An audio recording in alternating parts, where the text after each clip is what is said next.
rooms where the neon glows. Every block tells a tale the whole city knows. Rhythms in the shadows where the cold wind blows. Life's a gamble on these streets, anything goes.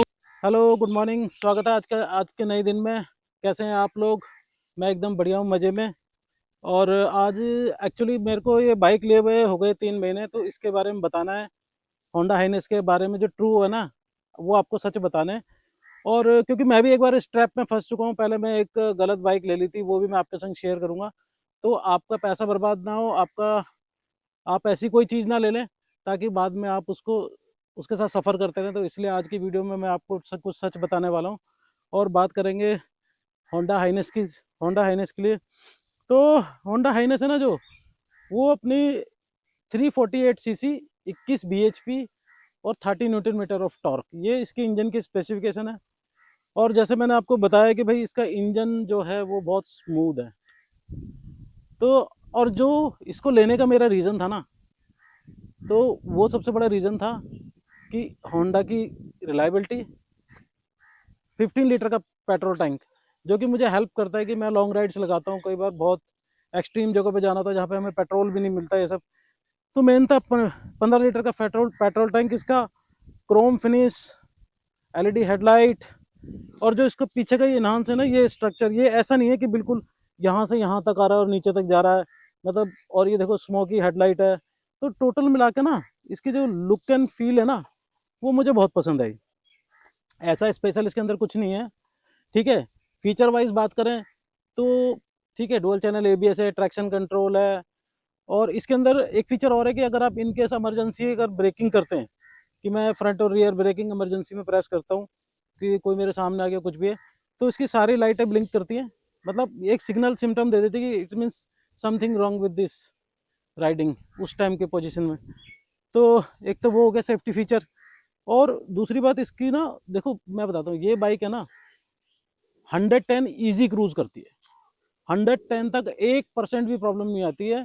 और 110 के बाद मुझे लगता है 130 140 जाने में struggle करती है। स्ट्रगल इन द सेंस कि वो वहां तक पहुंचने में थोड़ा टाइम लगता है। 120, 10 से 20 पहुंच जाएगी, लेकिन 30 जाने में टाइम लगता है, क्योंकि ये ना, ये एक रिलैक्स क्रूजर है ये। मतलब ये कोई, मतलब रेसिंग परफॉर्मेंस के लिए नहीं बनी हुई है। और रिलैक्स क्रूजिंग है, लॉन्ग क्रूजिंग करनी होती है। और जो इसका माइलेज है ना, वो मेरे को सिटी में 35 to 40 मिल जाता है, और हाईवे पे वो चला जाता है 40 to 45, और बल्कि 45 प्लस ही चला जाता है, अगर कई बार मैंने नोटिस करा ना। क्योंकि बहुत अच्छी माइलेज है। और ना कहीं माइलेज बहुत मैटर करती है। क्या होता है कि जैसे प्रोडक्ट है, चलो प्रोडक्ट तो हमने ले लिया, मुझे 2.5 लाख रुपए का पड़ा, 2,48,000 रुपये का प्रोडक्ट। अब तो जीएसटी में भी थोड़ा सा रिबेट मिल गया, आप लोगों को थोड़ा सा और सस्ती मिल जाएगी।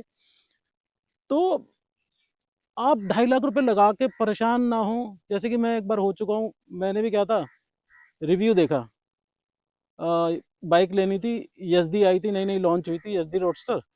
तो उसका रिव्यू देखा, मेरे को लगता है कुछ यूट्यूबर या तो वो स्पॉन्सरशिप होती है उनके पास, या वो पता नहीं सच बोलने से घबराते हैं क्या। Better than royal Enfield, better than royal Enfield, ठीक है। बेटर देन रॉयल इनफील्ड, या तो देखो आप प्रोडक्ट अच्छा बनाओ होंडा की तरह, कि ना कस्टमर को रिपीटेडली कुछ ऐसी दिक्कत ना आए कि वो सर्विस सेंटर के चक्कर लगाए। या फिर आप रॉयल इनफील्ड की तरह अपना सर्विस नेटवर्क इतना स्ट्रांग होना चाहिए कि प्रॉब्लम आए और फटाक से रिजॉल्व हो जाए। हर मोहल्ले में, हर सिटी में कई कई सर्विस सेंटर होते हैं रॉयल इनफील्ड के। और पार्ट भी इजीली अवेलेबल होते हैं, कि लोकल मार्केट में इजीली मिल जाते हैं। आपके घर के पास कोई मैकेनिक है, उसके पास भी मिल जाएंगे। तो या तो रॉयल इनफील्ड की तरह इतना बड़ा नेटवर्क होना चाहिए, या होंडा की तरह भरोसेमंद बाइक होनी चाहिए आपके पास, ठीक है।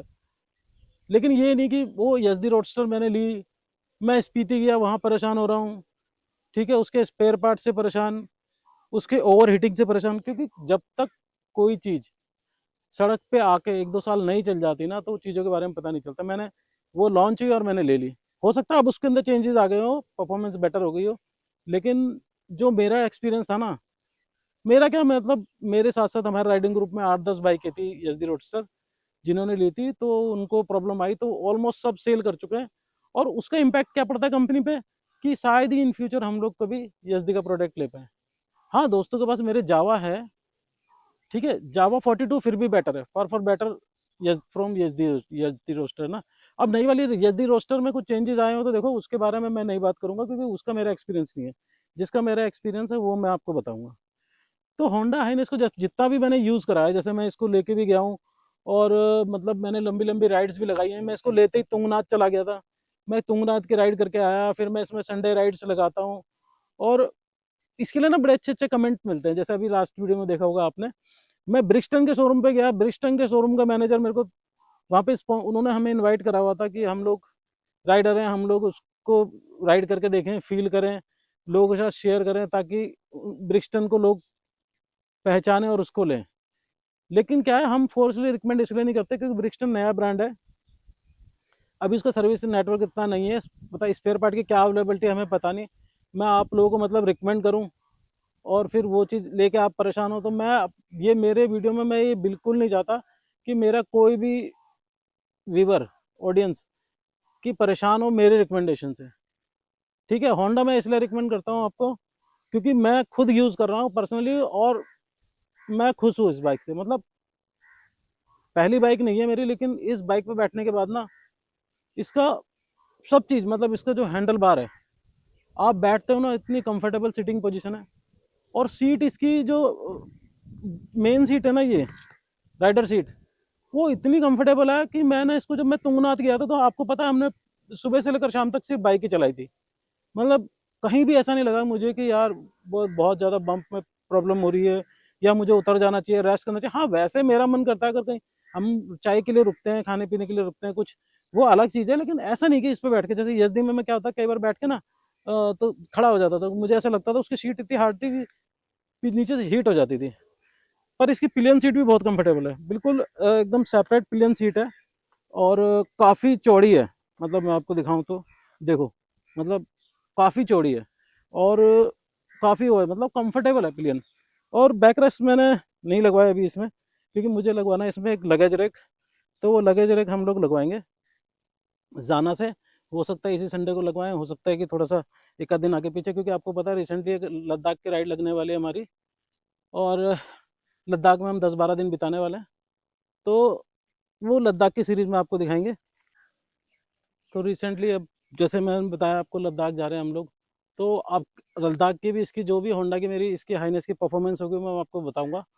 और मतलब मैं इसको पिछले 3-4 महीने से चला रहा हूँ, और मैं सेटिस्फाइड हूँ, इसलिए आपको रिकमेंड कर रहा हूँ कि आप अपना जो भी पैसा लगाएं, मान लो आप 2-2.5 लाख रुपए इन्वेस्ट करते हैं, और तो ऐसा ना हो क्योंकि आप लेने के बाद पता चल रहा है कि फिर सर्विस सेंटर के चक्कर लगा रहे हैं, उसके स्पेयर पार्ट मिलने में दिक्कत आ रही है, ये सब चीज़ें। देखो हाइनेस भी मैं नहीं कह रहा 100% परफेक्ट है, 100% परफेक्ट कुछ नहीं होता। ठीक है, अब इसमें जैसे कि अब ऑफ रोड जैसा मजा नहीं ले सकते, तो उसके लिए एडवेंचर पे हर बाइक की अलग क्वालिटी है। कि हम क्रूजर बाइक लेते हैं, मीटियोर लेते हैं, सुपर मीटियोर लेते हैं, वो रिलैक्सिंग है हाईवे पे। ठीक है, वो बम्प वगैरह में गड्ढों में उतना सपोर्ट नहीं कर पाती है। एडीबी है, हिमालयन है, केटीएम है, वो वो ठीक है, वो ऑफ रोड हर एक ट्रैक पे अच्छी चलती है। लेकिन हाईवे पे जितना अच्छा परफॉर्म क्रूज बाइक करती है, तो वो मतलब सब बाइक के अलग अलग बेनिफिट हैं, और अलग अलग कहीं ना कहीं लॉस भी हैं। तो भाई ये है एक मॉडर्न रेट्रो, जिसके अंदर ना आपको सेमी डिजिटल मीटर कंसोल मिल जाता है, और कंसोल भी सारी चीज़ें दिखा देता है जो ज़रूरत भर की जो इसके अंदर हैं, सारे फीचर हैं। और इसमें ऑल टाइम ट्रैक्शन कंट्रोल है, और ट्रैक्शन बहुत ज़रूरी है जब हम हाईवे पे चलते हैं ना, तो ट्रैक्शन पे कंट्रोल होना बहुत जरूरी है। तो ट्रैक्शन कंट्रोल एक बहुत अच्छा फीचर लगा मुझे कि वो हाईवे स्टेबिलिटी के लिए। तो टोटल मिला के वैल्यू फॉर मनी प्रोडक्ट है। और इसके बारे में मैंने आपको बताया, अगर आप मेरी तरह हाईवे क्रूज करते हैं, लॉन्ग रूट पर जाते हैं, तो मेरी तरफ से मोस्ट रिकमेंडेड है। बस इसके संग दिक्कत ये आती है कि इसका ना जो बिग विंग के शोरूम है और जो सर्विस सेंटर हैं, वो थोड़े से हर जगह अवेलेबल नहीं है। खासतौर पर आप कंट्री में, अगर आप दिल्ली मेट्रो सिटी एनसीआर वगैरह में रहते हैं तो ईजिली आपको मिल जाते हैं सर्विस नेटवर्क। लेकिन अगर आप मतलब आप कंट्री में कहीं रहते हैं तो आपको बिग विंग के शोरूम जल्दी से मिलते नहीं है, और सर्विस भी बिग विंग के थ्रू मिलती है, तो वहाँ आपको इशू आ सकता है। तो आप मैं बोलता हूँ आपको कि अगर आपके घर से सर्विस सेंटर बहुत ज़्यादा दूर है या बिग विंग का शोरूम बहुत दूर है, तो आपको जाना चाहिए रॉयल एनफील्ड की तरफ। रॉयल एनफील्ड अच्छा ब्रांड है, बहुत अच्छा ब्रांड है, और इसमें बताने की ज़रूरत नहीं है, 93% मार्केट शेयर है उसका। लेकिन अगर आप, जैसे इसका नियरेस्ट कंपटीटर है क्लासिक 350, तो अगर आपके पास होंडा का ऑप्शन है तो आप इसकी टेस्ट ड्राइव जरूर लें। मैं किसी ब्रांड की बुराई नहीं कर रहा कि रॉयल एनफील्ड की, लेकिन मेरे को ये, मैं श्योरिटी ये देता हूँ आपको कि अगर आप हाईवे क्रूज करते हैं, अगर आप देखो नॉर्मल यूज़ करते हैं जैसे सिटी ऑफिस ईयर वो, तो आप कोई सी बाइक ले सकते हैं। लेकिन अगर आप मेरी तरह हाईवे क्रूज करते हैं, लॉन्ग राइड करते हैं, तो ये आपको क्लासिक से ज़्यादा कंफर्ट देने वाली है। ना मैं क्लासिक की बुराई कर रहा, ना होंडा के ऐसे बोला, या ना ये कोई स्पॉन्सर वीडियो है, पर मेरे पास दोनों है तो मैं अपना एक्सपीरियंस आपको शेयर कर रहा हूँ कि मतलब मेरे को ये वैल्यू फॉर मनी प्रोडक्ट लगा एकदम। तो अब चलते हैं इसकी राइड पे। तो भाई जैसे हम इसकी चाबी लगाते हैं तो हमारा पहला काम होता है सेल्फ मारना। तो बिल्कुल ही साइलेंट सेल्फ है, आप सेल्फ दबाओ और गाड़ी स्टार्ट, ठीक है। सेकंड काम होता है, हमने क्लच दबाया तो इंडस्ट्री का सबसे लाइट क्लच है, ठीक है।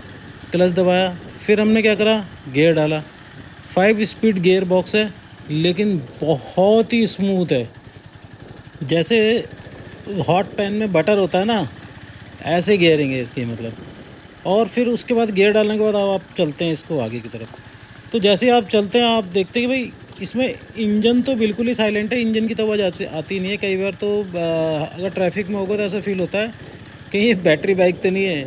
तो इसमें मतलब इंजन की तरफ से कोई नॉइज़ वो नहीं है, सिर्फ एग्जॉस्ट नोट सुनाई देता है। और इसका मेरे को एग्जॉस्ट नोट बहुत ही प्यारा लगता है, आप कभी सुनेंगे। बड़ा हम्प है उसमें, बेस है, बहुत अच्छा साउंड है। मतलब जितने भी मेरे राइडर दोस्त मेरे साथ जाते हैं पीछे से ना, बोलते हैं यार बड़ा प्यारा साउंड है, आपने क्या इसका डीबी किलर निकलवाया है? तो मैं बोलता नहीं भाई, एज इट इज़ है, जैसे कंपनी ने मुझे प्रोवाइड करी है मैं वैसे ही चला रहा हूँ, ठीक है। अब उसके बाद हम लोग चलते सड़क पे। तो इसमें क्या है, 19 इंच का फ्रंट व्हील है, 18 इंच का रियल व्हील है। तो व्हील बेस बड़ा होने की वजह से ना, और सस्पेंसन इतना बढ़िया है कि आपको ये गड्ढे वड्ढे छोटे, जैसे मैं चला रहा हूँ ना अभी, तो ऐसे गड्ढे वड्ढे बिल्कुल भी फील नहीं होते, ठीक है।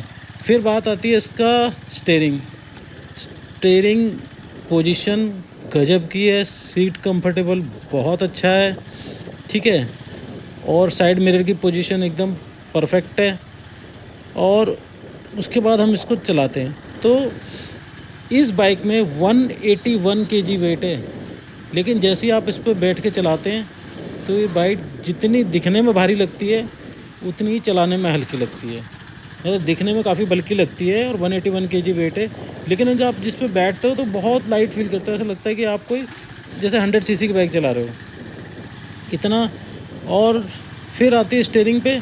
तो स्टीयरिंग का जो टर्निंग रेडियस है बहुत लो है, बहुत ही बढ़िया। मतलब आप छोटी से छोटी जगह पे इसको घुमा सकते हो, स्टीयरिंग पूरा कट जाता है। जैसे कि हम हिली एरिया में जाते हैं ना, तो ज़्यादातर हमारे संग यही इशू रहता है कि अगर कहीं मोड़ना पड़ जाए, क्योंकि आपको पता है कहीं कहीं रोड बड़े छोटे होते हैं और कभी आप गलत निकल कर मोड़ना पड़ जाए तो उसको 10 बार आगे पीछे नहीं करना पड़ेगा, ये एक बार में कट जाएगी। इतना अच्छा टर्निंग रेडियस है इसका, बहुत बढ़िया, ठीक है। और राइडिंग इतनी कंफर्टेबल है ना, और इतनी स्टेबल है कि आप इसको जब लेके निकलते हो ना, तो मतलब ऐसा फील ही नहीं होता कि आप मतलब बाइक चला रहे हो। मतलब आप दिन में अगर 500 600 700 भी चला लोगे ना, तो आपको वो फील नहीं होगा कि यार अब बड़ा थक गया, क्योंकि वाइब्रेशन नहीं है ना।